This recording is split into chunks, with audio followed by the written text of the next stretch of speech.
देखो ऐसा है, सतयुग त्रेता द्वापर में राक्षसों ने खूब कोशिश कर ली, एड़ी के पैर लगा दिए, सनातन हटा पाए। फिर आए ये बाबर छाबर छापर जहांगीर की औलादे, जिहादियों की औलादे, ये हटा पाए नहीं हटा पाए। फिर आए अंग्रेज, ये दो कौड़ी अंग्रेज, ये भी नहीं हटा पाए। फिर अब आए ये एक नंबर के जिहादी, ये भी नहीं हटा पाएंगे। सनातन को तुम नहीं हटा सकते भैया, हजारों करोड़ों साल से किसी की इतनी औकात नहीं है कि जो हटा पाए। क्योंकि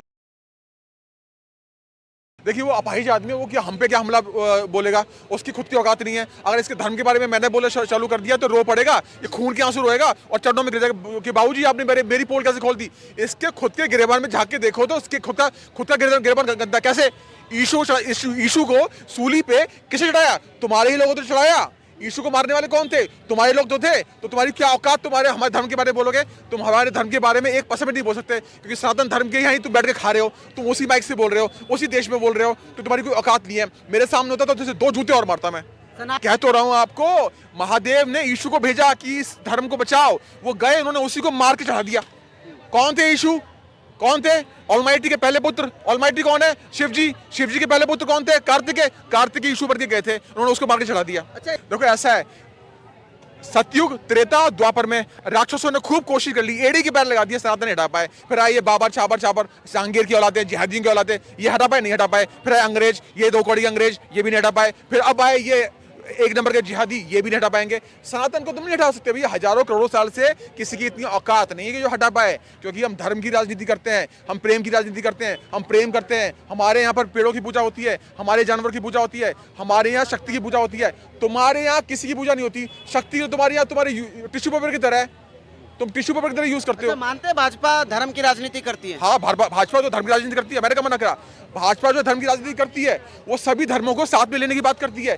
क्या मोदी जी ने बोला था? 125 करोड़ लोग मेरे अपने हैं। अभी क्या बोला था 15-20 दिन पहले? ये मेरा खुद का परिवार है। तो मोदी जी धर्म की राजनीति बिल्कुल करते हैं। अरे धर्म की राजनीति मतलब सबको, सारे धर्मों को साथ लेके चलने की बात कर रहा हूं मैं। ये मोदी, ये ओवैसी और ये अकबरुद्दीन ओवैसी ये करते हैं बातें। यही फर्क है मोदी और इन 28 लोगों में कि जब नूह में दंगा हुआ तो मोदी जी ने कार्रवाई कब करी? पहले संज्ञान लिया कि बेचारा कोई गलत मुसलमान ना फंस जाए, कोई शरीफ मुसलमान ना फंस जाए, समय लिया, जाना, फिर उस पर कार्रवाई की। उसके बाद मणिपुर में क्या हो रहा है? मणिपुर में उन्होंने पहले संज्ञान लिया, उसके बाद कार्रवाई की। ये लोग क्या करते हैं? इन्होंने मनीष कश्यप के बारे में पूछा कुछ, सीधा ऐसे लगा दिया। उसके वो मकान उसका नहीं है, वो मकान की कुर्की करने लगे ये लोग। तो ये लोग जो हैं ये बिना कुछ सोचे समझे हमला करते हैं। मैंने कह रहा हूँ तो जल्दबाजी मार दे लोगों को, जल्दबाजी में लोगों को गिरफ्तार कर लें। जल्दबाजी काम नहीं करते, जल्दबाजी काम शैतान का, मोदी जी का काम संत का है। तो मोदी जी समय लेके काम करते हैं और सॉलिड काम करते हैं। मुस्लिम कह रहे हैं हम असुरक्षित हैं मोदी गवर्नमेंट में। बिल्कुल असुरक्षित है। ओवैसी के राज में, मोदी जी के राज में मुस्लिम बिल्कुल सुरक्षित है। कैसे? आप जाके जाइए वहां पर, क्या कहते हैं, पूरे हिंदुस्तान में कन्याकुमारी से कहीं पर भी सब, क्या सड़क बन रही था वो मुस्लिम नहीं चल रहा? क्या जल पहुंच रहा मुस्लिम पी रहा? क्या बिजली पहुंच रही मुस्लिम नहीं ले रहे? क्या अस्पताल में जो सुविधा मिल रही मुस्लिम नहीं मिल रहे? सबसे ज्यादा मकान जो मिले हैं ना वो मुस्लिमों को मिले हैं।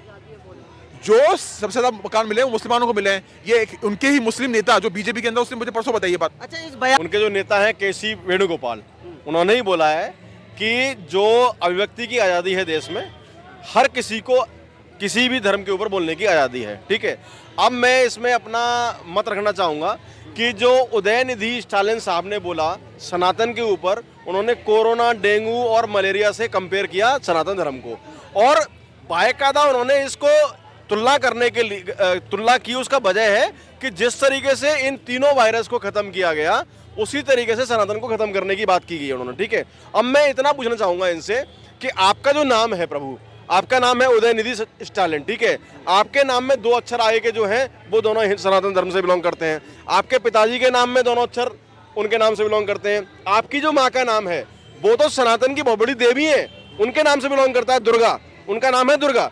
ठीक है, उसके अलावा आपके पिताजी जब बॉम्बे में जाते हैं बैठक में तो वहां पे 28 दल जो मिलते हैं, 28 के 28 दल में से सिर्फ एक आदमी है जो ऐसी लैंग्वेज में संबोधन करता है उस बैठक का, जो कि वहां पे सिर्फ टीआर बालू के अलावा किसी को नहीं मालूम था। कौन सी लैंग्वेज थी? वो तमिल। ठीक है, अब तमिल भाषा का जो जनक है वो भी एक सनातनी है। 3000 साल पहले तमिल भाषा का जन्म हुआ था। उनके जनक कौन थे? अगस्त्य मुनि साहब। तो क्या आप तमिल भाषा को खत्म करेंगे? क्या अपने नाम के सामने से आप सनातनी हटाएंगे? दूसरी चीज, तमिलनाडु के अंदर करीब 85% सनातनी लोग रहते हैं। तो क्या उनको वहां से निकाल के बाहर करेंगे? क्योंकि आप एक सभ्यता को खत्म करने की बात कर रहे हैं। बागेश्वर महाराज कह रहे हैं कि ऐसे लोग, ऐसे स्टेटमेंट देने वाले लोग राक्षस प्रवृत्ति के लोग हैं। तो गलत क्या कहते हैं वो बिल्कुल सही कहते हैं। वो सनातनी भैया, वो ध्यान करते हैं, वो ध्यानी है। और जो ध्यान करता है ना, आप मेडिटेशन मत करो, मेडिटेशन ध्यान में फर्क होता है। मतलब एक ही है, मेडिटेशन अपने को शांत करने के लिए। अब जब ध्यान में बैठते हो ना, सीधा ज्ञान ऊपर से आता है, तो उनको ज्ञान प्राप्त हो गया कि जितने भी नीचे ये जो जिहादी मानसिकता के लोग जो 28 दल में बैठे हुए हैं, इनका काम एक ही है, गजवाए हिंद करने का। तो उन्होंने बिल्कुल सही बोला, ये राक्षस हैं। और आपको जान के हैरानी होगी, ये ईशु के द्वारा ईशु की पूजा करते हैं ना। साउथ में किसी पूजा होती है, कार्तिक की पूजा होती है। इससे पहले मैं पूरा रिलेशनशिप दे चुका हूँ। भाजपा के पास मुद्दा नहीं है, मुद्दा इनके पास नहीं है। सारे मुद्दे खत्म कर दिए। कांग्रेस से कट्टर कांग्रेसी का खड़ा हो, मुझे काम बताए, पहले कितने एम्स थे नहीं बता पाएंगे, पहले कितने किलोमीटर सड़क बनती थी नहीं बता पाएंगे। मोदी जी ने सारे मुद्दे बंद कर दिए। इनकी औकात नहीं थी कि 2014 से पहले बिजली पहुंचा पाए। 2018 तक सबके पास बिजली पहुंच गई। 12-12 घंटे बिजली गुल रहती थी। किसान को पता होता था कि 12 घंटे बिजली रात को आएगी, तो हम रात को काम करेंगे। बेचारे रात को जाके काम करते थे। अब 24 घंटे बिजली आती है। सब समझो ना, टॉयलेट कर दिया सारे। क्या